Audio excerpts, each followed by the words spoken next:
And welcome into the Cris Collinsworth podcast starring Richard Sherman. And this week, a very special guest, the Kansas City Chiefs great all-pro right tackle, Mitchell Schwartz, is going to join us. And we'll talk about his dog Cupcake and how playing cornerback and tackle is very similar. And we'll tell a few Patrick Mahomes stories along the way as they backed up the Brinks truck for him. And that's always interesting. Want to remind you that we have a lot of podcasts on the PFF network. We have the NFL podcast with Steve and Sam, both preview and review every week. The forecast that comes on at midnight or whenever the Sunday night football game is over. They do it under the stars. It's unbelievable. They have a great background. George and Eric do that. 2-for-1 draft.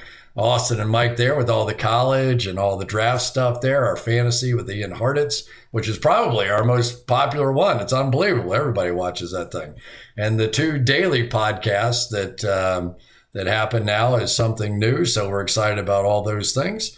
But want to remind you, this is all sponsored by our great friends at DraftKings and DraftKings Sportsbook app. And with the NBA starting this week, if you use the promo code PFF, guess what? You're going to get a 75-point add-on to the spread. So you pick a team, add 75 points to that team, and so you can't lose. They're just giving away free money. There you go. That's how could you get any better than that? It is the DraftKings Sportsbook app. So go by and check that out and enjoy. And I hope you will enjoy currently as we move on to Richard and Mitchell. All right, here we go with the Cris Collinsworth podcast starring Richard Sherman and a special guest this week. We're very excited to have the one, the only, Mitchell Schwartz, the world's greatest right tackle of the Kansas City Chiefs. Just a brief little golf applause. Thank you very much for coming in here. How you doing, Mitchell?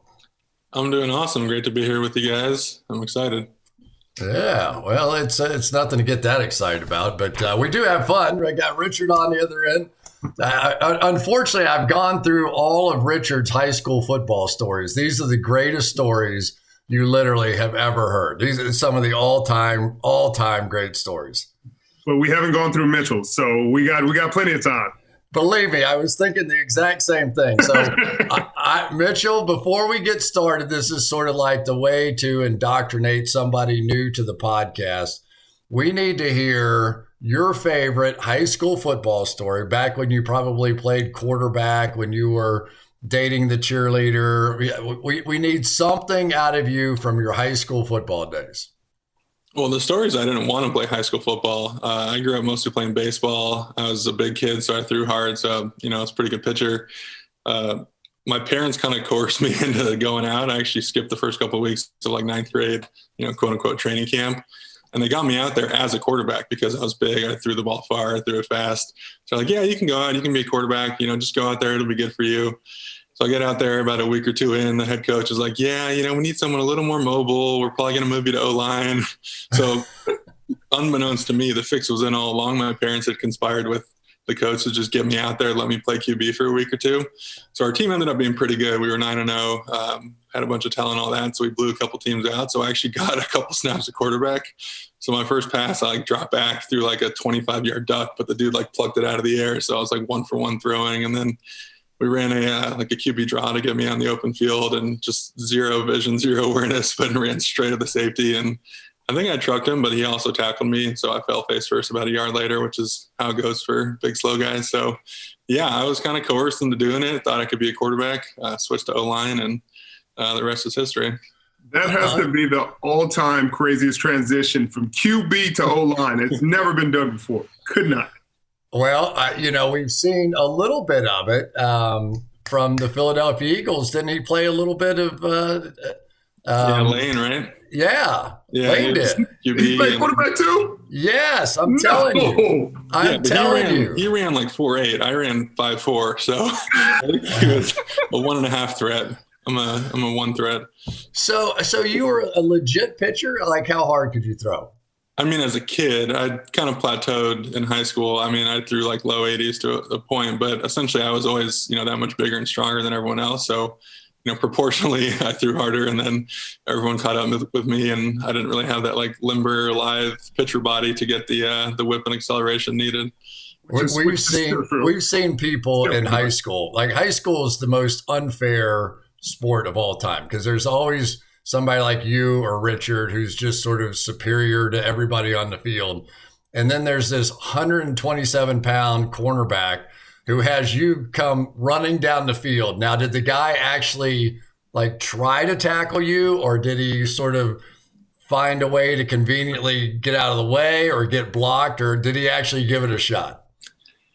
I don't even remember. It's one of those things where like a big guy gets his ball in the hands, he kind of just blacks out. And even though it's the design run, you kind of just close your eyes, go for the best. I feel like, Richard, typically when an offensive lineman recovers a fumble or something, you guys typically go low. Yeah, you got to. Make us pay for all the times we go low on you guys. 100%. No, this week, freaking Moses comes around, they tackle pull, and we're on the sideline. We're to the short side of the field, and I'm just like, I don't want to take his knee out, but if I go high, I'm going to get bulldozed. So I went high, and he just, he gentlemaned me out of bounds. He didn't toss me into the third row. So I, appreciate we had that a few years ago against the Chargers. It was like late in the game. We were running the clock out. I pulled to the right. I could see the corner wanted to cut me, but he didn't, and we were up a couple of touchdowns. So after the play, I was like, "Hey, that was a close game. You would have cut me, huh?" He was like, "Oh yeah." So it's nice when you go up against a guy who gets it, and you guys are looking out for each other. Yeah. It's pros and pros. It's like, hey, we both can get our job done. Nobody gets hurt. Everybody goes home to their family. Unbelievable. So the quarterback turned tackle turned world champion. Congratulations. We'll start there. You two guys faced off in the Super Bowl a year ago. Great game. But Mitchell, it was such a weird year to win a championship. I've talked to a couple of guys on your team, and they say it's almost like we've never won, because you win a Super Bowl and you think you got the whole year and the rubber chicken thing and everybody's going to buy everything for you. But with the pandemic, it's like, wow, there's nothing, right? Yeah, I think we never really felt like we kind of put the bow on it. We got our rings like at the end of training camp. Maybe it might have even been like the very beginning of September. I feel like when we did the ring ceremony, which is also kind of a strange occasion, we just all we had social distance. Yeah, we went one by one on the field, shook the owner's hand, like stood at our own podium. So it took like an hour. It was like graduation, but we finally all got there. They had like a 10-1 countdown. We all opened the box together. The rings are fantastic. I mean, they blew out my expectations. It's way better than I thought it could be. And so after we got that, it kind of felt like, okay, this is kind of the cap around last season. But yeah, I mean, I know the White House thing's a little bit of a hot topic, but, that's a one-in-a-lifetime opportunity to be able to just go to that place and see it.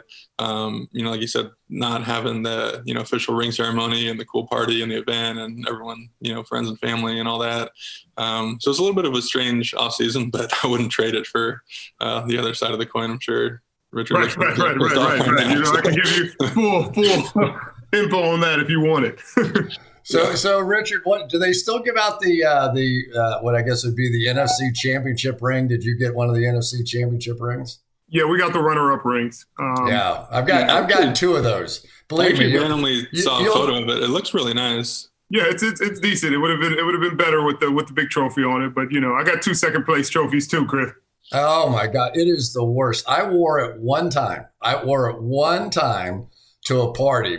And you'd think somebody along the way would go, oh, man, what a great game you guys had in the AFC Championship game. It was the freezing temperature, the freeze. No, all they ever talked about was every mistake that we made all night in the Super Bowl. I wore it one time. I stuck it somewhere. I still don't know where it is. I said, I will never, ever, ever wear that thing because all they can remember is what you did wrong in the Super Bowl. That's it. Right. I mean, that's how it goes. You only remember the winners, and you're on a losing team. They remember what you did wrong. I mean, that's the glory of our game. The good and the bad.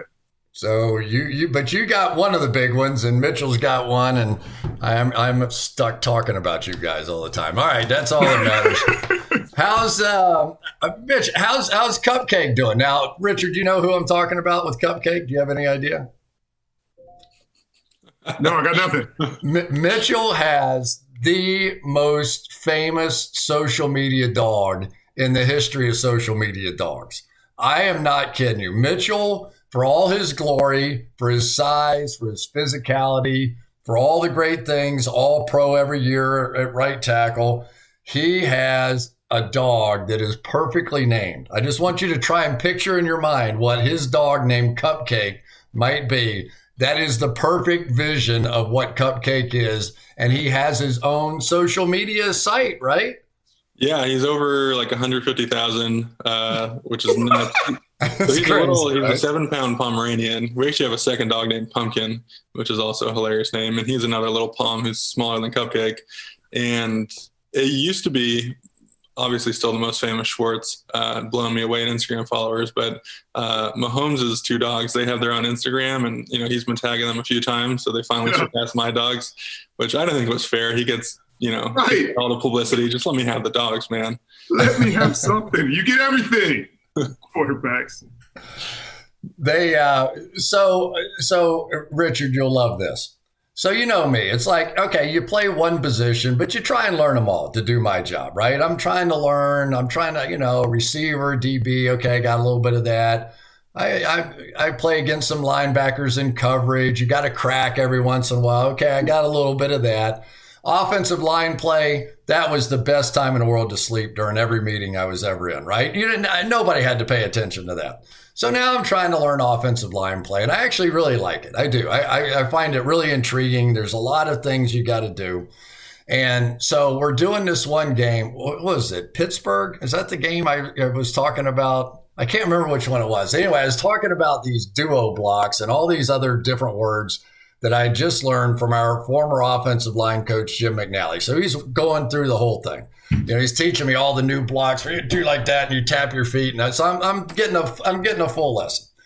So as soon as the game's over, I'm like so proud because I've gone through all these different scenarios and blocks, and we've featured offensive linemen. I'm making stars out of offensive linemen that otherwise would go completely unnoticed by every other announcer in football. But no, I'm out there, I'm promoting offensive linemen, I'm talking about these great blocks, and maybe I mixed up a couple of words here and there, I don't know. And I'm getting calls from Mitchell's entire offensive line guru group that has, all of them have a different word or a different phrase. I'm like, that's it. I'm never talking about linemen again. That's it. So defend yourself. I want to hear all about it.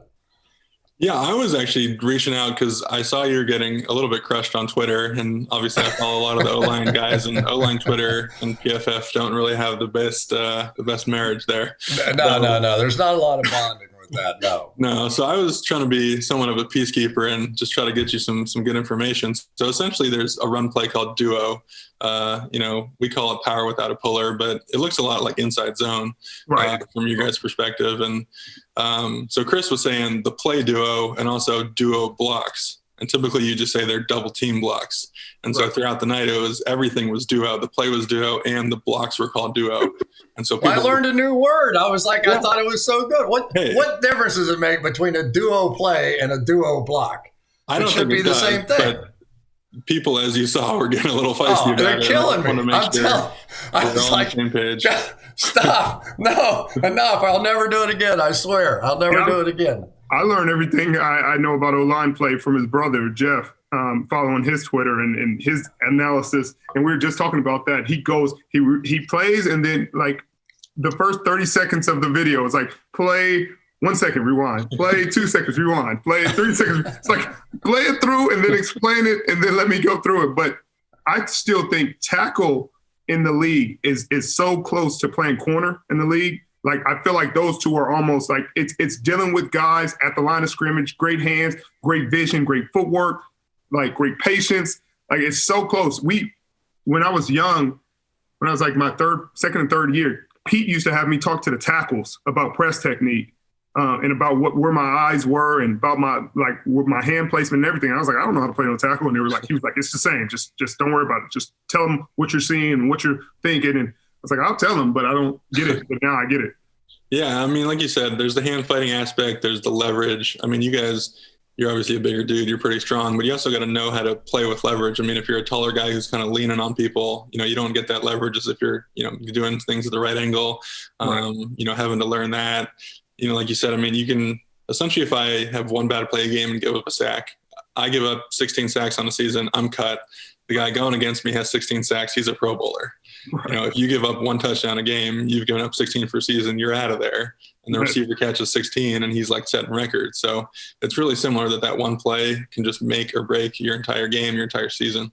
And they freaking rotate. That's the same, another similarity. The receivers can come in and out. Pass rushers come in and out, and we got to sit there for 60 snaps. And they're like, well, why did he beat him so bad on this play? Well, because that was the 12th play of my drive, and that was the second play that after a water break for him. So, you know. Yeah, when you see, you know, certain teams rotate a little bit more, but typically a guy defensive end gets like 3 or 4 plays. You kind of get that first or second first down. The whole new D-line comes in. So now you're dealing with fresh dudes. And then that first, third, and medium, here comes whoever running on the field, nice and fresh, just geared up for you. Man, that's exactly how it is at corner. You'll be like, hey, here's Julio Jones, man. I got him for 3 plays. You know, crazy. And you're like, that was crazy. Then he goes out and you're like running go routes with this guy who's not getting the ball, but you still got to cover him. And then you're like, freak, I'm gassed. And here comes Julio, 3rd and 7. Let's go. Fresh off a water break, about to give you everything you got. And you're like, all right, well, the thing I feel like, especially for O-line play these days, is the defensive line has gotten like so much better since I've been in the league. Obviously, guys are getting more athletic, but they're getting a lot more skilled too. And, you know, with the emphasis on needing to get to the quarterback as fast as you can to disrupt, you know, the timing. I mean, you guys obviously did that like the best out of anyone last year. You know, it's really you guys can rotate 8 guys in at any time, and they're all pretty much going to be top-level NFL players. And so, you know, my guy goes off, another comes in, and pretty much I'm facing a high-quality player. And it's crazy how much depth the league has built a defense line because the scheme of offenses, the quickness of the passes. I mean, that's kind of the trend. You just got to get there as quick as you can. Obviously, Chris, you guys know Aaron Donald's your top guy every year. Being able to get to the quarterback that fast from the inside is just such an advantage. Yeah, the amazing thing about him is his win rate against double teams is about the same as the ordinary defensive tackle or 3 technique against a single block. I mean, that kind of statistic makes you go, wait, that's no way. But it's about the same. For the average guy in the NFL, he's about as good against a double team as everybody else is against a single block. And it's almost like people are getting bored with his success. And that's why he's like they don't even talk about him for Defensive Player of the Year all the time as they should. Like it's like LeBron with the MVP and NBA. It's like, oh, he's been good for so long. Oh, he's been playing at a high level for so long that it's like that's kind of expected. It's like, oh, he's gonna beat double teams and get 4 sacks in a game. He's gonna get 3 sacks. He's gonna play on prime time and play out of his mind. But what about the other guys? It's like, no, he's the Defensive Player of the Year. You should give it to him every year if he deserves it. Well, the crazy thing, I mean, with both those guys is, you know, they keep putting up the same stats or even slightly better as teams gear everything to stop them. So it's like, yeah, the stats look the same, but having to fight through what they fight through, and Chris is saying double team block, stuff like that, to still get those stats. I mean, Donald beats guys so quick that like the second guy can't even get there in time to really recover. And so typically he's either beating a guard like around the outside where the center can't even help, which is already nuts because the guard knows he has the center to help him.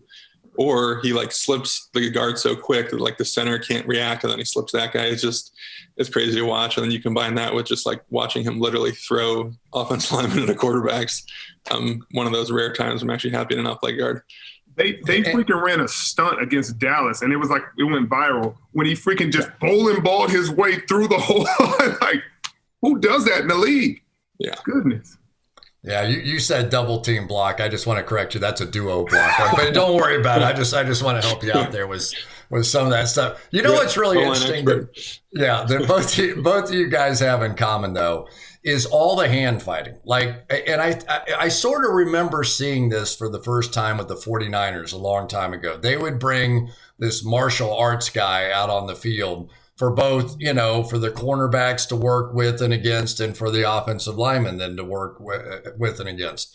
But talk about the significance and what you guys don't like about the hand fighting, because, you know, you got the one-arm stab sometimes, Mitch, from the pass rushers. You've got the double swat. You've got all these different ways for them. And if they knock your hands down, even for a brief moment, the best of them then are turning the corner and getting to the quarterback.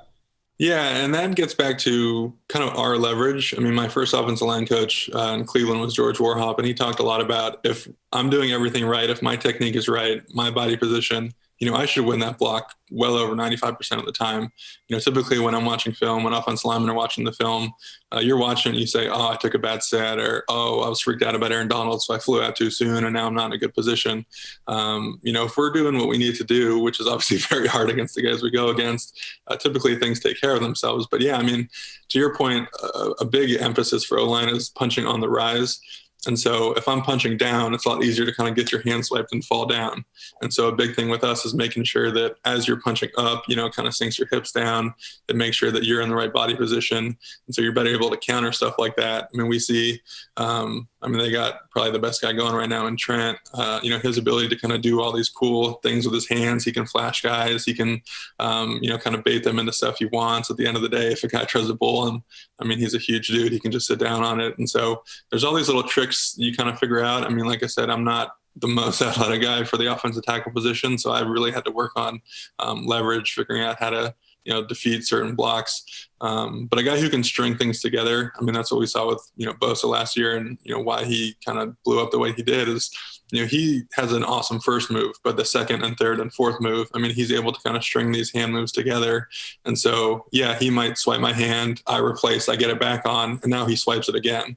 And that's when the offense lineman isn't necessarily in that right position to recover on it. I can recover from the first time the hand swiped, but the second time, and guys who can do that, there's really not much you can do when a guy's being, stringing all these sorts of moves together.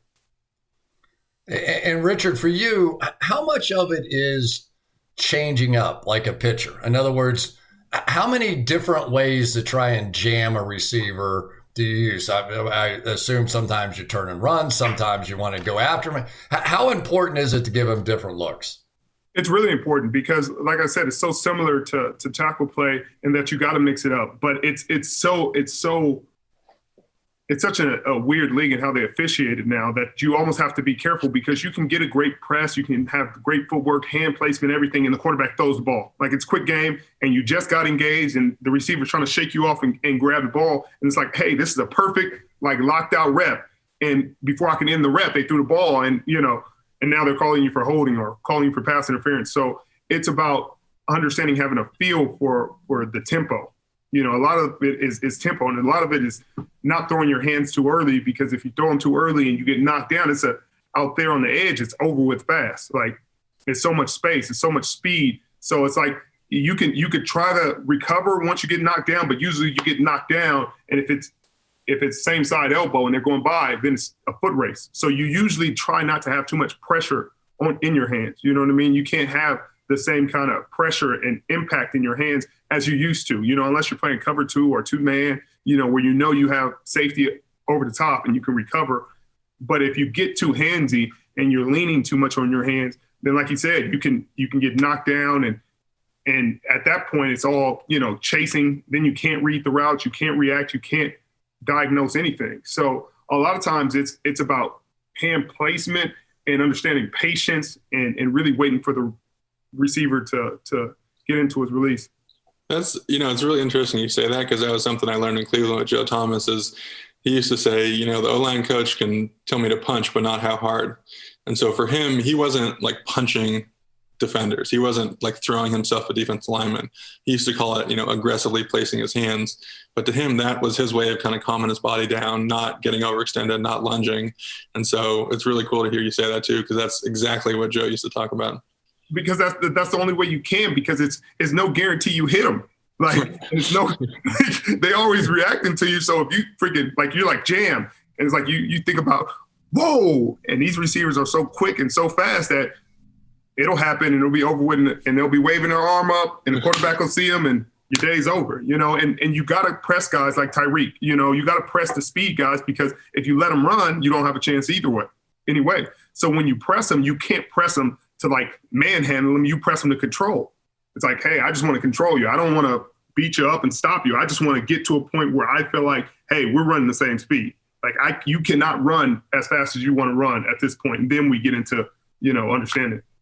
What's really interesting is, and I assume Mitchell was talking about some of the shorter pass rushers, in the league. But even Aaron Donald's, 6 feet tall, something like that. So the idea of having to push your hands down to somebody like that, immediately you're in a poor leverage position, right, to try and make that block. And I was wondering, Richard, do you find the same thing? Because you're a pretty tall corner, 6'1", something like that, 6'2", whatever you are. But do you find that when you are having to go after a shorter guy and go down, that it's easier to miss or get in a bad body position? It's more easy to get hands to the face, honestly. Like, and the refs are always like, they'll give you warnings because they'll see it. Like, they'll see I'm punching for his chest, and he just, like, everybody when they first react to a play, the snap, they like duck down. You know what I mean? Like, they're releasing, they go from here to here. So if I'm already, got a few inches on him, then he goes, then I'm aiming here. I'm aiming right here. And then he drops his head to where I'm aiming, and it's almost impossible. So with those guys, you have to almost wait for them to declare and shoot a shoulder so that you can hand on shoulder, so that you don't hit them in the face, because there's no way you're getting their chest. Like, if they're standing this flat so you can get their chest, then they probably don't have a chance anyway. Is that true, Mitch? Is that true that the shorter guys can actually give the tackles more trouble than the bigger guys with the long arms? Yeah, absolutely. I mean, when you're going against like the 6'6", 6'7" guy, you do have that natural leverage on him. For me personally, that's why I tend to hold my hands low, because it's easier to, punch up when your hands are lower. Some O-line coaches teach, have your hands like right in front of your face, or being able to like see through the U and all this stuff. And it's like, well, one, I'm just like punching and slapping down on a guy. And two, if my arms are extended, isn't he just going to sway my hands anyway? I had an O-line coach that talked about like, keeping your hands pretty much fully extended, a little bit of a slight bend in the elbow. And I'm just like, isn't he just going to swipe my hands? He's like, yeah, but then you just replace. It's like, yeah, but my job's to like make contact and be strong with it. It's not just to like fight with my hands until he throws me into the quarterback. So yeah, the shorter guys do tend to have a little bit of better leverage, especially against taller tackles. You tend to see that a little bit. And then, Vaughn, they talk about, the pass rush summit, I think they call it that ghost technique, where essentially it's like he's there and then he dips under the table and he's no longer there. It's like a ghost is, no longer there. I mean, that's the type of thing you literally can't like punch low enough to actually get hands on him. And so obviously he's a one-on-one and being able to pull that move off, but having the leverage to get as low as you need to be able to turn the corner. And, you've seen guys with hands on him and they're basically on like the top of his shoulder or his back, and you're not actually pushing him or widening him. You're kind of just like pushing his force into the ground, which is where he's driving his force from anyway. So he's still able to turn the corner if your hands are on top of him. Yeah, that's I mean, Frank, who's with you guys now, is really good at it too. He's great at getting in weird, unorthodox spots. Yeah, and then he spins off it too, which is like, I don't even know how he got there in the first place. And all of a sudden, spin comes, and he did the Dolphins left tackle a little dirty on that one this past week. It was pretty awesome. He's one of the most like technical freaks that I've ever seen. Like he probably couldn't tell you how he got to his move, like what he's setting up, but he sets it up and pulls it off every time. Yeah, we had one play during camp. I kind of underset. I had a feeling he was going to spin, so I kind of like underset for it, and I could tell like his body wanted to, and then he realized like, oh, I can just run around the corner, and so he did. So I went to him after, and I was like, yeah, you were going to spin, huh? He's like, yeah, but you were too inside, so I just ran around you. And I was like, well, there you go. Like, that's the type of move or idea that makes a guy elite. Is like he had a plan going in. I took away his first option, and he just like instinctively reacted and took what I was giving him and used it to his advantage. And It's guys like that. You're like, what do I do? What's the answer to that? It's like you countering me and you're not even planning it. I have to plan for everything I'm doing, and that's why it's so hard at these reactionary positions, like corner and like tackle. Is because you can play it perfect and they can do something totally unorthodox and make a heck of a play. And then people are like, how did you not stop that move? Because it went against everything logical. It went against the things that make sense. Like, this is what happens 90% of the time, and he 10%ed me. I'm sorry. I put it in my notebook, and you got it. Yeah, a guy you play with, Staley, he's known for being on the opposite end of that, the DeMarcus Ware, like the half spin. So I don't know if you ever talked to him about it. My personal theory is that he actually caught DeMarcus in the spin, and then Staley like overreacted thinking DeMarcus had beat him, DeMarcus's like momentum was stopped. And so he just reverted back. And so people think it was like a pre-planned half spin. And I've seen that work like once or twice in practice with guys who are bold enough to try it, but it doesn't work in like game situations. Right. And so I don't think it was like a pre-planned, partial spin from DeMarcus. I think he just got stuck. Staley like kind of overreacted and he went back. But that's the type of thing, again, like most guys, if they get stuck in a spin, they just continue it out and get locked up. Like they don't have the wherewithal to like, this isn't working. Let me just go back. And now it's an all-time play. Yeah. And guys are like, I'm going to put that in my book. Well, try it. Try to put it in your book. Once you get stonewalled. It's interesting. We were having a conversation with all the PFF boys about, at this point, would you rather have a Chase Young, who obviously is a bit of a freak, right, on the outside edge, or would you rather have an Aaron Donald on the inside? Because watching T.J. Watt and the Pittsburgh Steelers and Cam Hayward and Stephon Tuitt inside, it's almost like it's a vice. It's almost like T.J. is going to come up the field, make a hard right, and he's going to be the back of the vice. And then those two guys are going to be the front of the vice. And there's going to be nowhere to step up, and there's going to be nowhere to fade back. There's going to be nowhere to go, right, with this whole thing. But if you can only have one, which one's the more valuable to pure defensive personnel, the inside or the edge rusher? I'll let you go, man. So, yeah, I feel like you guys have actually done a couple studies on this, which I've read. And the crux of it is, like, even with as good as the inside guys are these days, for whatever reason, like, elite outside pressure still gets to the quarterback like a tenth of a second sooner.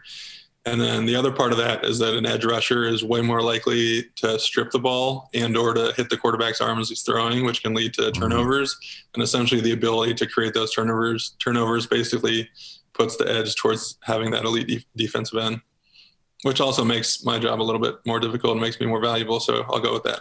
Right. I think I agree there, because I think that the interior, and I can't, no knock on the interior guys, but there aren't a lot of Aaron Donalds. There aren't a lot of guys coming from the interior getting freaking 15, 16, 17 sacks, 20 sacks. Like you're more likely you will have 16, 17 sack guys from the edge all the time, dang near every year. And it's not necessarily the top guy. Sometimes Vaughn is sitting there at 13, 14, and you got 4 or 5 other guys at 16, 17, that are just having a great year. I think it also spreads the O-line a little bit more and puts a lot more stress on the entirety of the O-line, because I'm no O-line expert, and I don't know, I know 2 jet, 2 scat, I know 200, whatever, it's old school West Coast. But I feel like they can clamp down easier on interior rushers and help than they can spreading out and trying to help on the edge. You got to chip, you got to really change the offensive game plan and really affect a lot of aspects of it to help a tackle. But I'll say this, every time a new edge rusher comes in to play with Aaron Donald, they end up with double-digit sacks. It doesn't even matter who it is. Eventually, those guys are getting pushed back. If that quarterback can't step up at all, and Mitch, you understand this better than anybody, you're right, you're dead. And if they go backwards, which Patrick does all the time, he's unbelievable. He makes more plays moving backwards than anybody I've ever seen. Give people some idea what it's like to play and try and protect him, because you never know where he's going to end up. Yeah, that's something that you kind of just block for where he's supposed to be and react off of that. In Cleveland, I play with Manziel, who's a little more erratic in the pocket too, and would take off. And you just block for where the quarterback's supposed to be. And when your defensive lineman starts either like running way too far upfield or is running in a different direction, one of the ways you kind of know the quarterback's left the pocket. And that's all you can do. I mean, just block for the expectation, react off of it. Trust that, Pat usually makes us right. He's really good at that. He definitely makes me look a little bit better than I am. And so you kind of just trust that he's going to, avoid the pressure, maneuver the right way. I mean, obviously the Wasp play in the Super Bowl ends up being a 15-step drop, and he's, or a 15-yard drop. I mean, he's taking his normal drop. He feels Bosa has a little bit of pressure inside, and he just kind of continues with it. That's just kind of those innate feel things that you can't really teach in a guy. And yeah, like you said, I mean, usually if a guy is going to be that deep, he's going to get creamed by my guy, by another guy. And somehow it just works out for him. He's just always aware of like everything that's happening on the field. He, is able to throw the fourth read when he's only looking at the first read, and he just has this feel that like the backside corner is cheating on something, and like boom, guy's wide open, and he just sees stuff you're not supposed to, and he sees it up front too, which is really cool. Richard had a great story from the Super Bowl about a pass that he threw where he literally stopped the receiver. Richard thought he had a pick six coming on a play, and he saw it, stopped, and threw it to the back shoulder and got away with it. He didn't even stop. His arm motion just stopped the receiver because it was a crash slant route, and I read it off the break. And I'm beating Tyreek to the spot, which, is damn impossible because he's flying. And it was like he saw me, like he had to see me out of like the corner of his eye, and literally at mid-throw was like, stopped Tyreek in his tracks. And Tyreek stopped and caught it and then turned back. And I was just like, had to stop my whole momentum. Like, what the hell is going on? Like, the hell just happened? That was for sure. So that's part of what makes the Pat and Kelsey so special, is that Kelsey basically doesn't run anything the way it's drawn up or the way you're supposed to. He just has like the most amazing feel for the position and for the game and where the space is. And, Travis will catch a ball and the guy will be like 8 yards behind him, but he'll stop on a dime and the guy just keeps running out of his shoes. And he does all these things that are just pure like feel and just understanding of football. And he and Pat have like this weird mind meld thing where they see it the exact same. And so like Pat can throw a ball that's not supposed to be where it is, but Travis knows like that's where he's supposed to be. And Travis just ends up there. And so, you get two guys with obviously elite attributes, but also this like crazy feel, and they're seeing things the same way. It's obviously from my perspective really fun to watch. Right. It makes it really special, and it makes it really hard to defend because you're not defending the plays anymore. It's almost back to what we were talking about with pass rushers. It's just like the reactionary aspect of it throws in a whole different element, because if hey, this stunt is happening, this stunt between the D tackle and tackle, and they're gonna stunt, and you're like, then one guy just abandons the stunt midway through and just it's like, yeah, Khalil Mack, he almost got me on that. Right. Wow. So when Patrick signed his deal, did they actually like bring an ATM machine into the locker room, or what did they do? How'd they handle that? They brought in a fleet of Brinks trucks and surrounded the building with no, it was quarantine. I was surprised he was even like allowed in the facility, but I actually don't think they signed in the facility because I think everything was locked down. I don't know what happened or where it was, but it's a weird situation where usually you're kind of around the guy, you're able to, be around and, make all the jokes and kind of do those things. But it's awesome, man. I mean, I know he got criticized a little bit for kind of the structure of the deal and the way it played out, but I mean, he wanted, everyone else to get paid. He wanted to keep the team together, took a little less up front than, a lot of the other top level quarterbacks. And I mean, we're sitting here in a pretty good spot. So, definitely great teammate from that perspective as well. It is unbelievable to think that the guy signed a $500 million contract and it was a team-friendly contract. There's no question about it. Yeah, I mean, they were able to kind of do stuff where it makes it, player-friendly too. He has that weird baseball rolling guarantee structure that essentially if they want to cut him at any point, they have to pay like the next year's full salary to do it. So he's got that protection too. But yeah, I mean, when you looked at like the cash flow, everyone talks about, the first 3 years of cash flow. I mean, he was like way behind a lot of the other quarterbacks. I think he was like even with Tannehill or even behind that one. And yeah, he did it for a reason. I mean, he did it because he knew the core that we had. He wanted to make sure, we re-signed Chris, we were able to extend Tyreek, we were able to extend Trav, do all these other things to keep the core together. Because I mean, we got something special, and obviously we're hoping to, get back there this year. And yeah, I mean, it's typically quarterbacks. Obviously, Brady was kind of the one they talk about in terms of not, pushing for the top level salary every single time, but that was his third and fourth deal. I think it was his second deal. He set the market for the quarterback, and Pat was able to set the market, but also do a deal that, allowed our team to stay together. And, it's incredibly rare for a guy to do that, the first time he's got the chance to maximize his value. Yeah, but you know what the story is on that, don't you? That Brady has never made enough money playing football to pay the taxes Giselle has to pay. I don't know if that's true. I don't know. Back then, I don't know how long they've been together, but that wasn't always the case. So right. They took away like Tom makes nothing. Hey, Richard, I've got one for you, and I'll let you guys get out of here. So pass interference right now, okay? And I played receiver, so I'm all in favor of all you cheating defensive backs getting caught and penalized in any way possible. But I will say, if I were the head coach right now of a football team, and if one of my receivers ever got behind a defensive back, I would tell him at that point, abandon ship on even trying to make the catch. You're just going to stop, and when you see the ball, and jump right into that defensive back, and we've got 40 yards no matter what. There is absolutely no way it's not getting called. No way. I mean, this week, and you can go back and look at the All-22, and you can almost emphasize it. Right before the half, I've never seen this. I've literally never seen this not called.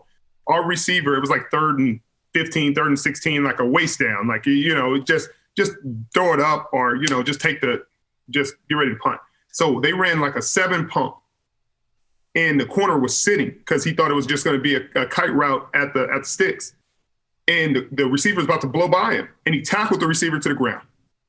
And the ref looked right at it, looked at the quarterback. The quarterback was getting hit and said, we didn't throw it because the quarterback was getting sacked. And I said, well, the quarterback was looking at his read get tackled. Like, what did you – and he didn't call it. And I was like, I've never seen that. You can watch the play. I've never seen it not called. But you're right. I mean, that's offense now. You can literally throw it up anytime, and you can almost – probably 50, 40% of the time at least get the call. Like, and that's a rule I'd like to see changed, especially – sounds weird coming from an offensive guy. I hate the underthrown pass.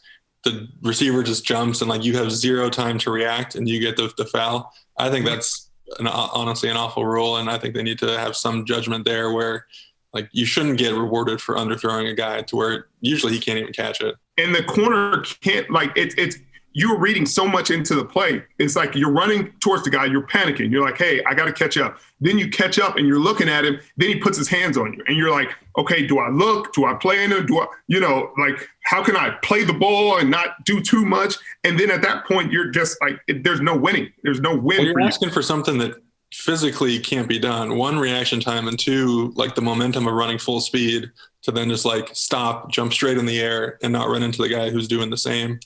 I don't know. I think you guys are kind of in a bad position with PI and with all the personal foul stuff and being able to the bang aspect of that. I don't think they care anymore. As long as the ball keeps moving and points keep getting scored, I think they're good. 40 yards, oh, that's good. The fewer holding penalties this year, oh, that's good. I still haven't figured out why holding is a 10-yard penalty.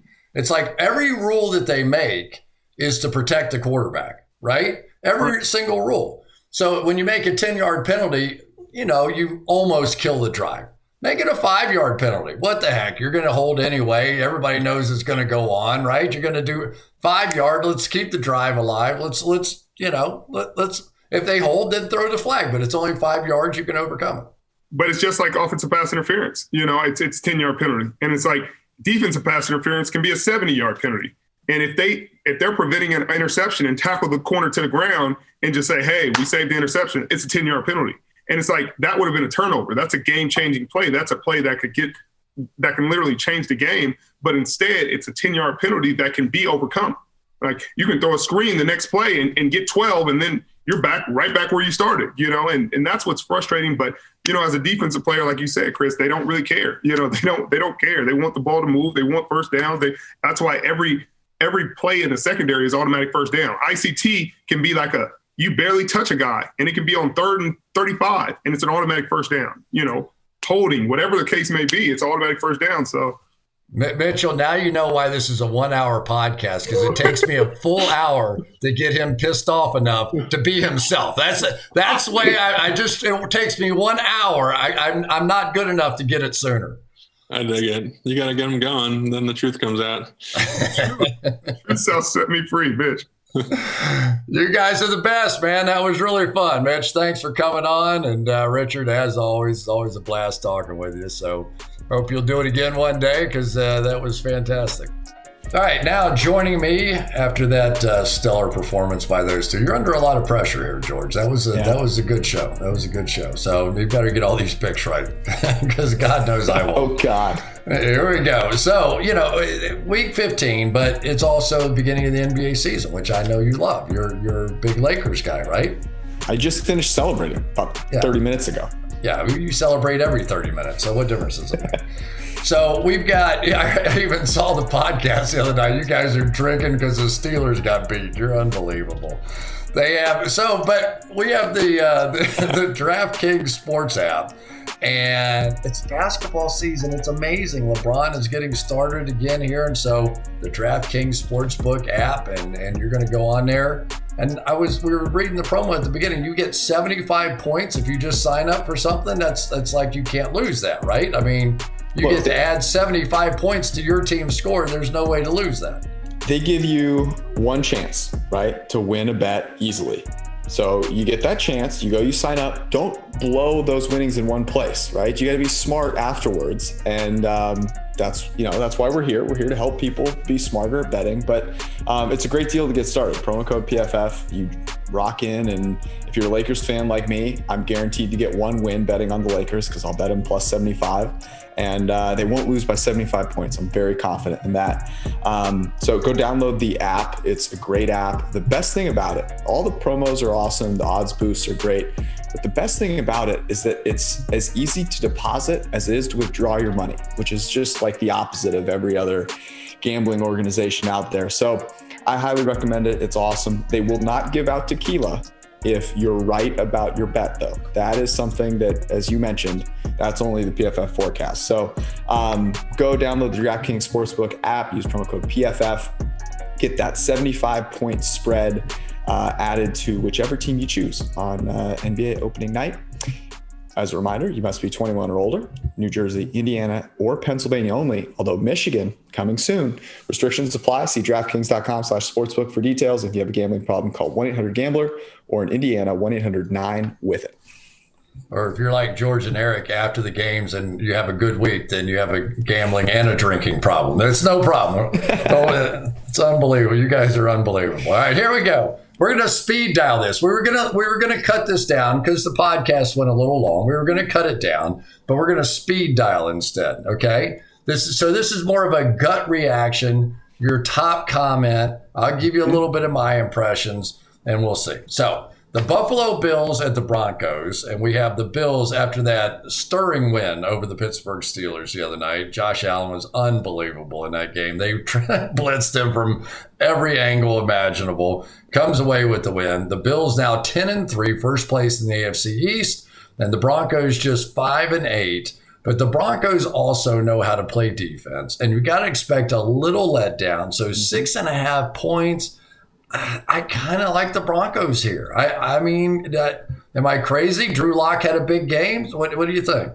Drew Lock had his best game of the season by far. Like, he hasn't graded over 70 in PFF's system ever, really. And he did. So he played well.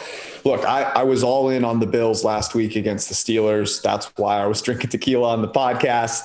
But I've said this to you before. Just because you like a team one week doesn't mean that you've got to buy them the next week. And buying the Bills at the top of the market last year was dangerous. They fell off a little bit at the end. They're not playing for as much in this game, right? They don't have a chance at the 1 seed. There really isn't going to be a ton of competition for them to win the division. Whereas the Broncos, you know what they're playing for, Chris? Moral victories. They are playing for that end of the year run where Drew Lock looks promising and they can talk about it all off season. So 6.5, I'm with you. Sort of like last year, kind of like that same sort of deal. I got it. Seahawks at Washington. How about the football team? The Washington football team is now sitting there in first place in the East and currently the number 4 seed in the NFC, but we don't know who's going to play quarterback yet, right? We don't know, is Alex Smith, is it going to be Dwayne Haskins? We're not sure what's going to happen, but we're really sure it's going to be Russell Wilson on the other side. So 5.5 points and the Washington football team. Do you like that? I'm curious. So I think it will be Alex Smith. This is a low total, only 44. So, 5.5 is a decently sized number, but here's kind of my take on the football team right now. Everyone is really buying into their defense, and it did look good. But it looked good against some teams that maybe aren't the greatest offensively. I think we found out that the Steelers aren't the greatest offensive team. Nick Mullins isn't going to be a Hall of Fame quarterback. The Seahawks are a great offensive team with a Hall of Fame quarterback, and they need to keep winning these games. I'm going to fade the defense wins championships narrative that people like to throw out there, and I'll take the Seahawks. You know what? I think I'm taking the points again here.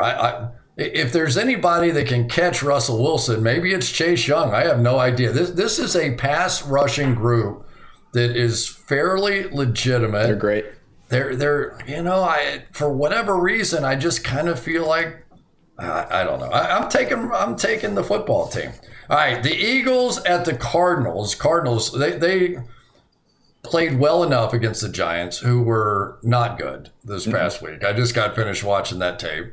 And Jalen Hurts comes off for Philadelphia and rattles the cage, right? Like he didn't light it up by any means, but 100 yards rushing is 100 yards rushing, and it jump-started this football team. So are we riding the Hurts wave here? Well, this is 6.5. I just checked the DraftKings Sportsbook, and it's still 6.5. And last week, we talked all week long about how ridiculous it was that people were getting on the Giants bandwagon. Like Colt McCoy beat the Seahawks. The Seahawks had a terrible game. We get it. Giants are not a good football team. And the reason that the Cardinals won that game so handily is because the Giants are not a good football team. So I want to pump the brakes a little bit on the Cardinals. Think about this. The Saints were 7-point favorites against the Eagles last week.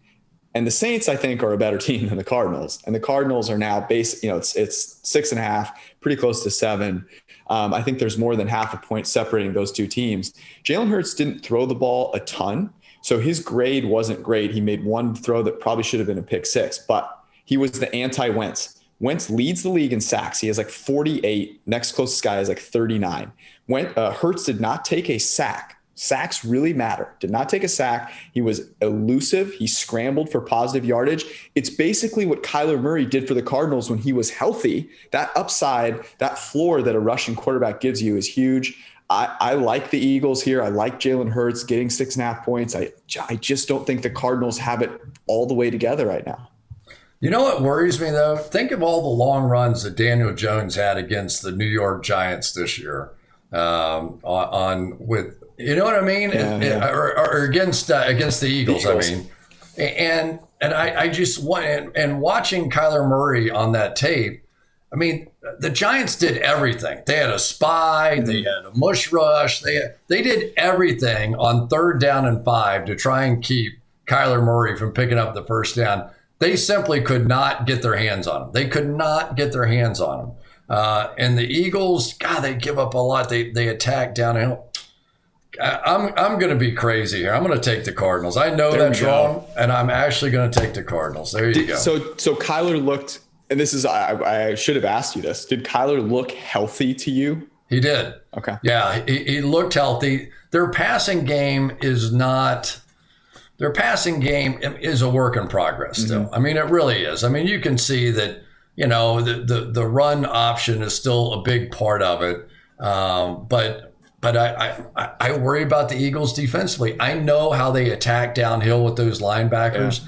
And if there's any team that could give up some long runs against that sort of read option look, this is it. I want to see how Philadelphia's going to play it. They got to do something different. Let me ask you a quick question. Did you watch the Eagles Saints game?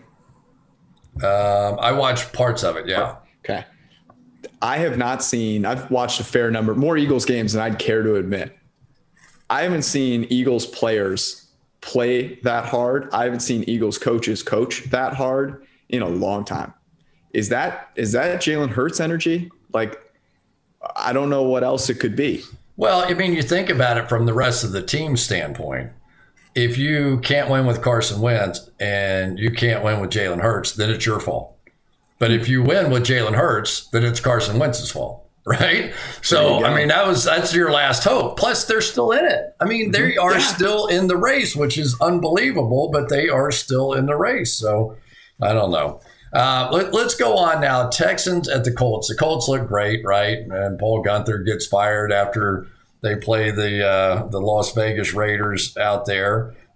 Colts are a 7-point favorite. The Texans looked horrible, right? I mean, they they looked horrible in that game. And for as good as Deshaun Watson has been this season, especially as of late, since basically O'Brien got fired, he's been on fire. But he's missing a lot of weapons, isn't he? He is. And this, as of this morning, it was 7. I just checked on the DraftKings Sportsbook app now, and it's moving out. It's now 7.5. I think it could stay at 7.5. That's a big move because so many games end in 7. So getting to 7.5 matters here. They played 2 weeks ago. This is a division game. Deshaun Watson is a prideful guy. He is the 3rd highest graded quarterback. If it weren't for Mahomes and Rodgers having ridiculous seasons, he's the most valuable player in the NFL. And I honestly feel terrible for him. But they were a fumbled snap at the goal line away from beating the Colts 2 weeks ago. So I hate letting recency bias overwhelm me. Deshaun Watson isn't giving up on the season. So at 7.5, I'll finally go with an underdog. I'll go with another underdog here, I should say, and take the Texans. Division games are so tough. 7.5. I'm still taking the Colts. Forget it. I'm not doing it. I'm still taking the Colts. All right, Chiefs at Saints. There we go. And so this is it, right? This is the really interesting game. This is the one that may throw us back into Drew Brees. This is the one, does Taysom Hill have it? Is he going to be the quarterback of the future? Mm-hmm. How does he look against the Chiefs? The Chiefs have managed to play everybody close, no matter what. I mean, it's always coming down to the fourth quarter with these guys now. I have no idea why. They've clinched the AFC West. They're currently the number 1 seed. The Chiefs have all the momentum, but this is still a challenge. When you go into the Superdome, that is a tough place to go in, crowd or no crowd. Well, that was going to be my question to you, was there isn't that crowd there. So we've seen that home field advantage is worth barely a point, if that, right. So it basically meaningless. It was 3.5 earlier this morning. Saints is a home dog. That has been bouncing all over. I think it's going to end. It's going to finish right now on DraftKings Sportsbook. You can get the Chiefs at -2.5, but you're paying a heavy price. You're betting $122 to win 100. So my guess is it'll end up, maybe when you're listening to this podcast, at Chiefs -3. I'm going to say this. I know Drew Brees is great. He has not played as great this season. He's coming back after a couple of cracked ribs. I'm not sure that they're going to be on the same page here. The Chiefs are getting a lot of crap because they're not covering big spreads, right? They haven't covered their last 5 games. They're 5-0. This is a much smaller spread. I just don't see the Chiefs. The Chiefs are too good of a team. I'm never worried that Mahomes is going to lose. I'm sorry. I never am. It doesn't matter if he's down 20. Saints defense is really good. I mean, they're really good. The problem they have is the Chiefs offense is even better. Yeah. Eventually when you play the Chiefs, it comes down to, can you score with those guys? That's the reason I now look at the Buffalo Bills as a team that I go, maybe, they are capable of scoring 30 points. And I'm not sure right now the Saints are capable of scoring 30 points. Now, does Brees play? Does he not play? How does he look if he does? All those sort of things factor into it. A few too many variables for me on essentially a neutral field, given the fact there's no crowd and there's none of that stuff. To me, that's not enough points I'm still taking the world champs. Yeah, this is a big game here. Steve Kornacki has been going on while you and Al or you and Mike are taking a break at halftime, and he's been talking about the different playoff probabilities, different scenarios that could play out. Both these teams need to win for that 1 seed, right? The Saints lost to the Eagles. That killed them in the 1 seed. The Chiefs now, because of the Steelers loss, have that thing locked up. They just got to keep winning here. So this is a big game. For both teams. So it's not like either of them are going to lay off at all here. But man, I'm continuing to roll with Patrick Mahomes. And he's coming off a personal low. When he threw 3 picks in the game the other day. So he's going to have a little juice going into this one, right? He's definitely going to have a little juice. But God, don't underestimate what they can do. Getting after the quarterback, and defensively they can be pretty good. But it's just not enough from what I've seen with Kansas City. I just don't think the Chiefs have played their game yet. You talk to those guys down there, and they go, "We haven't even come close to playing a complete game," and yet they do spurts of like 21 points in a half a quarter kind of thing, which is just nobody else can do that. Yeah, no, and I'm with you. I also think the Chiefs defense hasn't been nearly as bad as people like to make it seem. So while I think we're expecting Alvin Kamara, certainly with Drew Brees, we expect him to be a lot better. But look, they have Tyrann Mathieu, who's a menace in the slot. So I think they'll do a better job of maybe slowing the Saints down than people will give them credit for. I got to ask you one question, Chris. You watched the game last night? I watched 3 quarters and fell asleep. I got in at 4:30 in the morning the night before. So I'm sure you've seen Lamar Jackson gets cramps. Yeah. Runs off the field. There's video of him. Cramps. I get it. It looks like he had some bowel issues, some bowel movements there. What's the craziest thing that you have either seen or heard of someone having to do on the sideline? Like, has someone ever said, "Hey, I got to go take a crap. I'm going to be right back"? I've seen some crazy stuff. Nick Bonacani said he forgot to take his halftime pee one time. And so he got out on the field and, so he either had to risk going in and missing a play or just go. And so he was on the field and he goes, "I just went." I go, "What?" He goes, I just in my uniform. I just went. I said, "Get out of there. It's so gross. Get out of here. You did seriously." And it's like, yeah, absolutely. I did. It was just cringeworthy. It was in the Super Bowl. I'm not sure I could do that. I just don't know. I don't know if I could do that one. Well, Lamar certainly didn't have the option to do that. Who has the best one though is Lawrence Taylor, who, you remember the whole thing where he was late for the Monday night game? He got there in like the second quarter. And I said, tell me what happened, with the thing. And he said, "I got behind this foursome that was so slow." And I was like, wait. He goes, "You got behind, you were playing golf before the Monday night game." He goes, "Yeah." And he goes, and I said, "You got behind a slow foursome?" And he goes, "Yeah." And I said, "Well, why didn't you leave the course before you finished the round?" He said, "I got to finish 18. What are you talking about? You can't leave in the middle of the thing." And I go, "What?" And he goes, "Yeah." And so I said, "So you get to the stadium?" He goes, "Yeah." And he goes, "Yeah, there was a little traffic. That was a problem too." And he said, "So I get to the stadium and they've already kicked it off. So I'm in there putting on my uniform." And I said, "Okay, now you come out on the field. It's the middle of the first quarter. And you got to go up to Parcells and you got to tell him something about why you missed the start of the game. What'd you tell him?" He said, "I went up to him and I said, 'Coach, I got behind this foursome that was so slow.'" I go, "No, you didn't. No, you did not." He goes, "I'm telling you, that's what I told him." And he went, "Get in there." Is that the best? That's the best. That's the most incredible story. He's the greatest of all time. I'm telling you, there are the Lawrence Taylor stories. Phil Simms can go on for 6 hours with these things.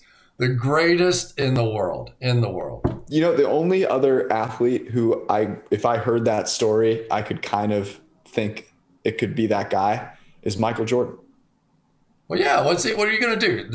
Michael, we're sitting you on the bench for punishment. Right. Get out of here. Get in there. I said, "Well, how'd you do in the game?" He goes, "I killed him. I killed him." Michael wouldn't leave the golf course because he's got hundreds of thousands of dollars on the last 3 holes. And then he'd show up and he'd drop like 60 on the Cavs or something like that. So there are some guys, let's face it, some people are just born a little different. Man, that's just born a little different. All right. Well, you and I are going against each other on a lot of these picks. So I look forward. So what is our season record anyway? Do we not keep score? I can't bet, but can we keep score? I'll get IT on it. We'll get him to go back and go through all of our picks and see who's winning. See, that's the danger because you're their boss. So this is a definite danger here. All right, I'll believe them. All right, I'm going to trust but verify. I'm going to do a little verification here. We'll get some sworn testimony. Don't worry. They also know that it's you, so they're not going to. I'm the one that I feel like is more in danger. They're going to want to skew it towards you. Oh, then it's good. Yeah, you're in good shape. You'll be fine. That's good. All right, brother. We will see you next week, and we'll have all of our results for the entire season. See who is the best picker for the DraftKings Sports app. Here we go.